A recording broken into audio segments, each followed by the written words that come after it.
मित्रों, कुछ अवस्थाएं डायबिटीज़ के साथ अधिक महत्वपूर्ण समझी जाती हैं, जिनमें एक प्रमुख है गर्भावस्था। ऐसा इसलिए क्योंकि गर्भावस्था के दौरान बढ़ी हुई शुगर न केवल माँ को बल्कि उसके पेट में पल रहे बच्चे को भी अपने दुष्परिणामों से प्रभावित कर सकती है। वास्तव में यह वह अवस्था है जिसमें थोड़ी सी लापरवाही भी माँ, उसके गर्भ और उसके शिशु तीनों के लिए हानिकारक सिद्ध हो सकती है। जैसे जैसे डायबिटीज़ की संभावना और डायबिटीज़ की प्रेजेंस भारतवर्ष में बढ़ती जा रही है, वैसे ही हम अधिक महिलाओं में गर्भावस्था के दौरान होने वाली शुगर, जिसे जेस्टेशनल डायबिटीज़ कहते हैं, उससे उसकी अधिकता से भी रूबरू हो रहे हैं।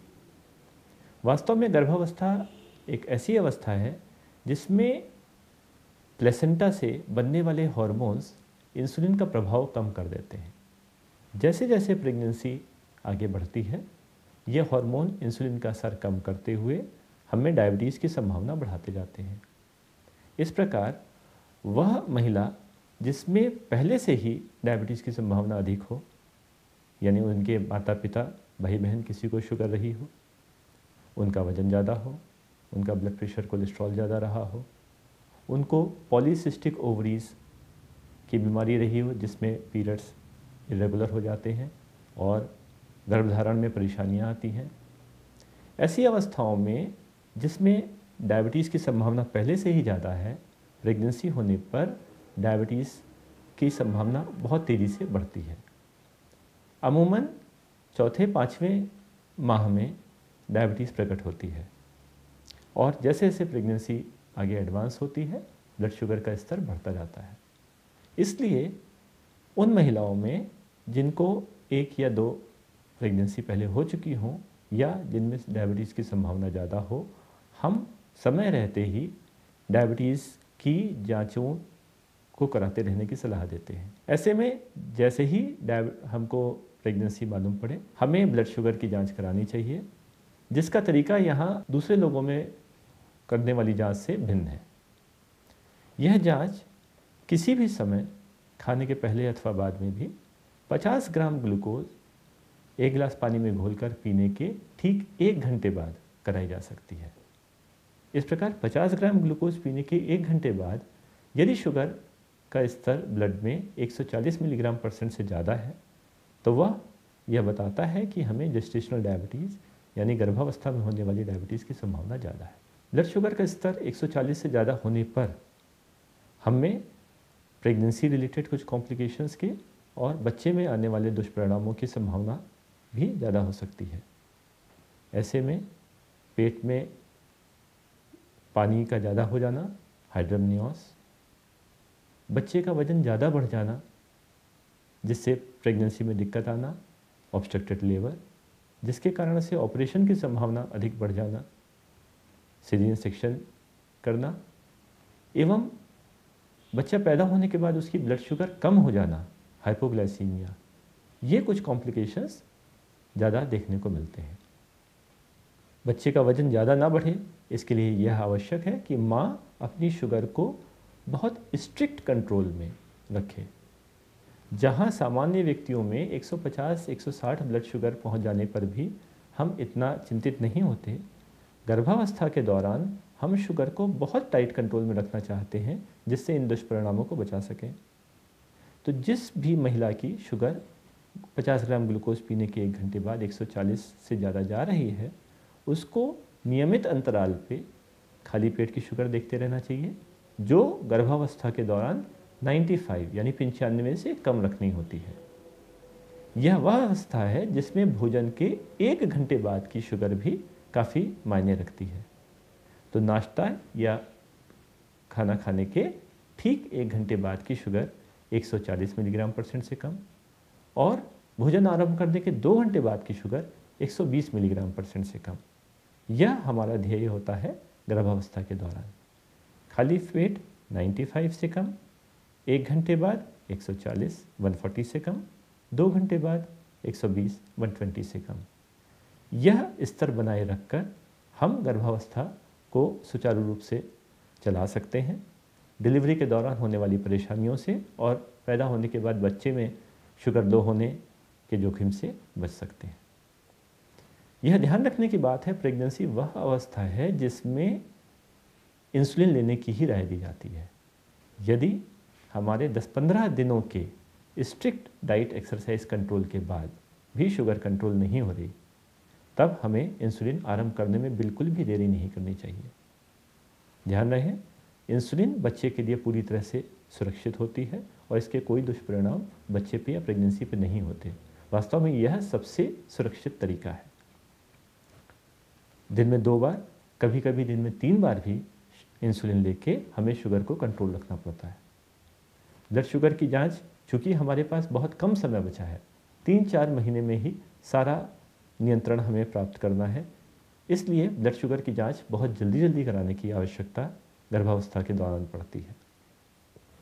कुछ अवस्थाओं में जहाँ पे महिला का वजन बहुत ज़्यादा है या उसमें ब्लड प्रेशर या इंसुलिन के काम न करने वाले लक्षण हमें दिख रहे हैं, हम मेटफॉर्मिन नामक दवा भी गर्भावस्था के दौरान सुरक्षित देखते हैं और उसको प्रयोग में ला सकते हैं। अमूमन यह दवाएं गर्भावस्था में दिए जाने की सलाह लोग नहीं देते,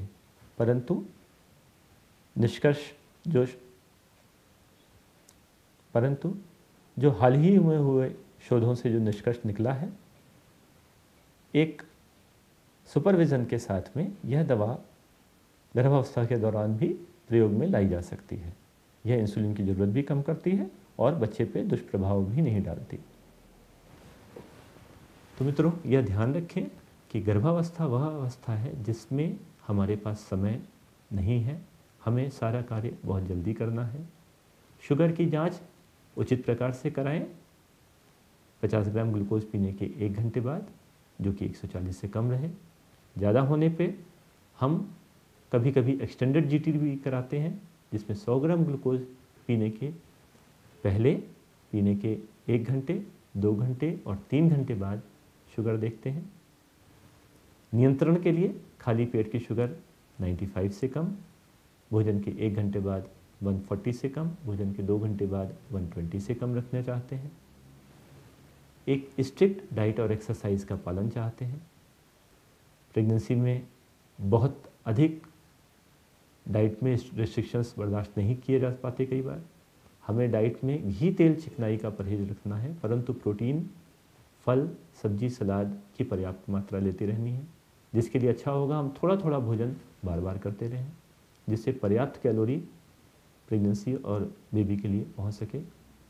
एक्सरसाइजेज भी हम प्रेगनेंसी में बहुत तरह की नहीं कर सकते, परंतु हल्का टहलते रहना, हल्का फुल्का हाथ पैरों का व्यायाम प्रेगनेंसी में सुरक्षित रहता है, जिसे आराम से किया जा सकता है।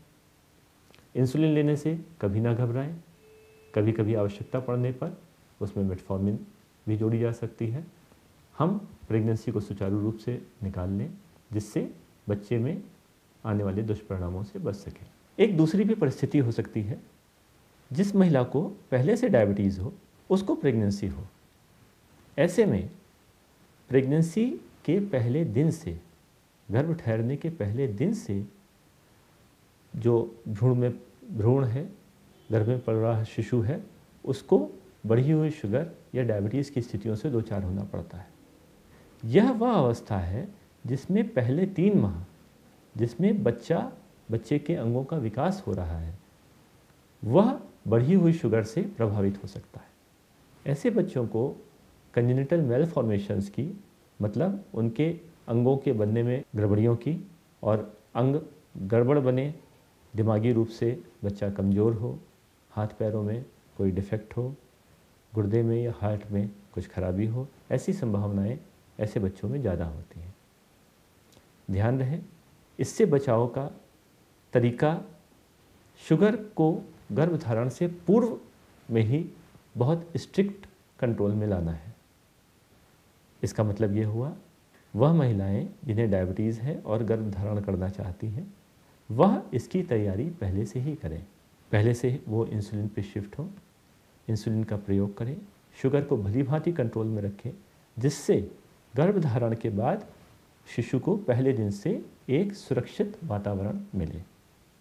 वरना शुगर अगर बढ़ी हुई है, हमें मालूम पड़ता है 1-1.5 महीने बाद, यह महत्वपूर्ण 1-1.5 माह जिसमें शुगर बढ़ी हुई रहती है और बच्चे को वह वातावरण मिलता है जिसमें शुगर बहुत हाई है, वह हमारे कुछ प्रयास करने से पूर्व ही बच्चे में दुष्परिणाम उत्पन्न कर सकता है। ऐसे में जब महिला हमारे पास आती है, हम दवाएं बंद करते हैं, इंसुलिन पे शुरू करते हैं, कंट्रोल लाने में फिर 15-20 दिन, कभी कभी 1-1 महीना लगा देते हैं और ये 2-2.5 महीने में शिशु पे नुकसान आ चुका होता है। इसलिए ऐसा हो जाने पर जिसमें बच्चे में खराबी हो या एबॉर्शन के चांस बढ़ जाए, हमारे हाथ में कोई भी उपयुक्त उपचार का साधन नहीं रह जाता। इससे बचने के लिए यह आवश्यक है कि प्रेगनेंसी प्लान करने से पूर्व इंसुलिन आरंभ करें, शुगर को भली भांति कंट्रोल करें और एक कंट्रोल्ड अवस्था में तब प्रेगनेंसी धारण करें और सुरक्षित प्रेगनेंसी, सुरक्षित डिलीवरी और सुरक्षित और स्वस्थ शिशु से अपने आनंद को बढ़ाएं।